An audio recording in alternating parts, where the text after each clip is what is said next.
it's Top 10 Scary Urban Legends here. I'm your host Makayla, and today we are talking about the top 10 Singapore scary urban legends, so let's get started. Starting off this countdown at number 10, the Singapore Stone.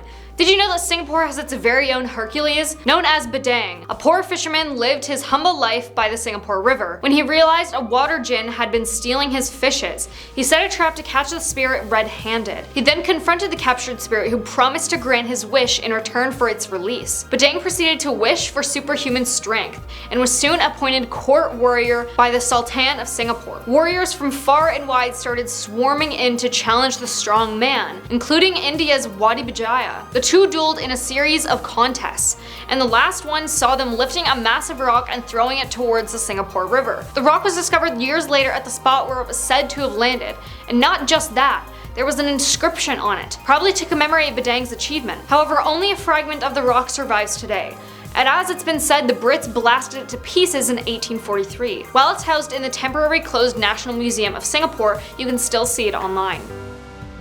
Barely a meter wide, the Singapore Stone is a fragment of a large sandstone slab that once stood at the mouth of the Singapore River.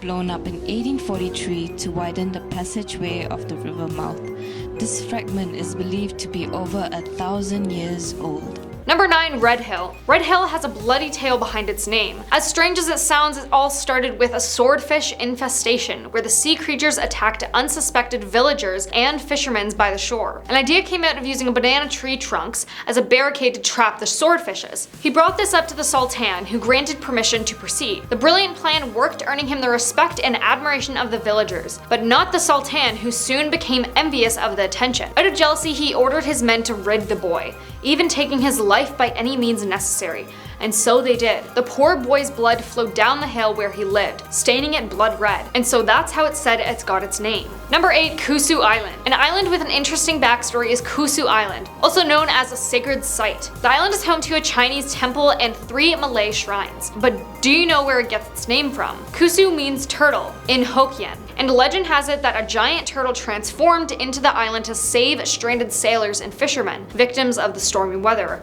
The sailors and fishermen returned the following year and the year after with offerings to show their gratitude. From then on, people head down on the 9th month of the lunar calendar to pay their respects. Number 7. Raden Ma. Raden Ma is the name of the area between Teluk Bangla, Bukit Permi, and Jalan Bukit Merah. Sorry if I mispronounced any of that. As well as a couple of known landmarks around the city. It's also the name of a Javanese princess, Raden Ma Ayu. Her father was a warrior prince, her mother was a commoner, and their marriage was condemned by the Sultan. One day, while the warrior prince was away on an expedition, the Sultan ordered his men to burn their house down, killing his wife. Raden, however, was saved by a loyal servant. Upon his return, the devastated warrior prince left the Javanese kingdom for Temasek with his baby daughter. Soon after their arrival, the Sultan of Temasek arranged for the warrior prince to marry his daughter, similar to the tale of Cinderella. Raden's new stepmother wasn't a big fan of hers. The plot thickens when the adult Raden was to marry her stepmother's nephew, whom she refused. Not liking her decision, he attacked her main man in life, her father. In an attempt to save him, Raden was hurt in the process, receiving a stab in the heart. It's said that her body is laid to rest at the foot of Mount Faber, where there's a shrine in respect of her loyalty. Number 6. Island of Death. Plau Mati, or Island of Death, was a former name of Sentosa. While no one knows exactly just how the island got its morbid name, it's been said that the island was once a place of piracy and bloodshed.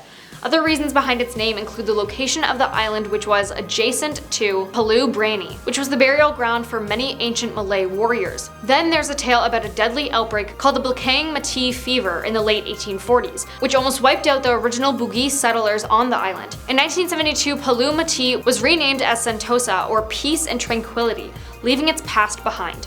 Today, it's a beach resort known as the State of Fun. Halfway at number 5 is Singapura. Sang Nila Utama, or Sri Tribhuwana, was once the ruler of the Shivajaya Empire at Sumatra. According to legends, he went on an expedition in the late 13th century and discovered an island with a white sandy shore. After learning that the place was called Temasek, Sang decided to cross the waters to reach this newly discovered land. However, a storm appeared out of nowhere and nearly swallowed the boat.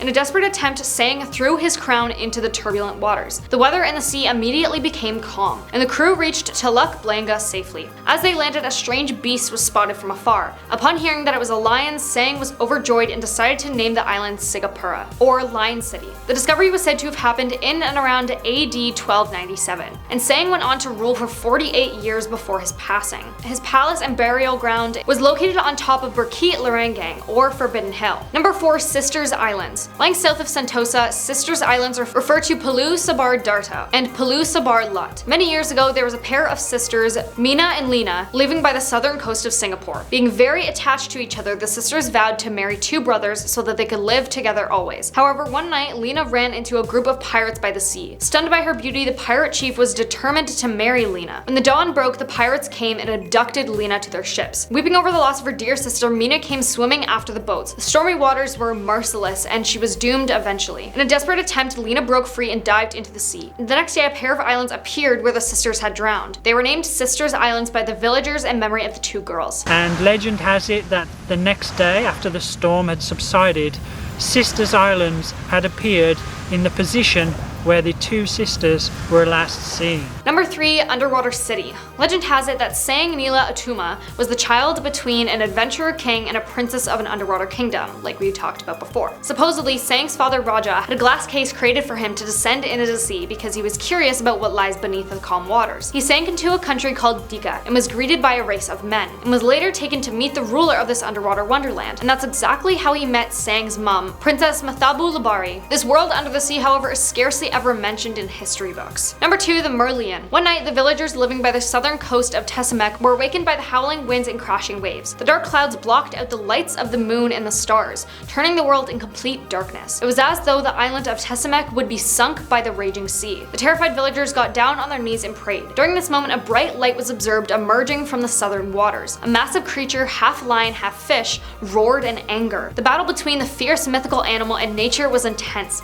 as the sky was filled with flashing lightning. The villagers had never witnessed such terrifying phenomenons before. After some time, the winds began to die down. The waves subsided and the sky started to clear. The gigantic sea beast had won the battle against nature. As it claimed its victory, it stood proudly on Sentosa. By morning, the Merlion had retreated into its waters, leaving behind a bright, colorful trail. Number 1. Ghostly passengers. This story originates with taxi drivers, specifically ones who have had the eerie experience of picking up late-night passengers who ask to be dropped off at a cemetery. Usually, the protagonist in the story is a beautiful young woman waiting on a remote road for a taxi. Once she's in the taxi, she doesn't speak again and wordlessly hands the driver money when she arrives at her destination. In the morning, when the driver looks at the money, it's hell notes.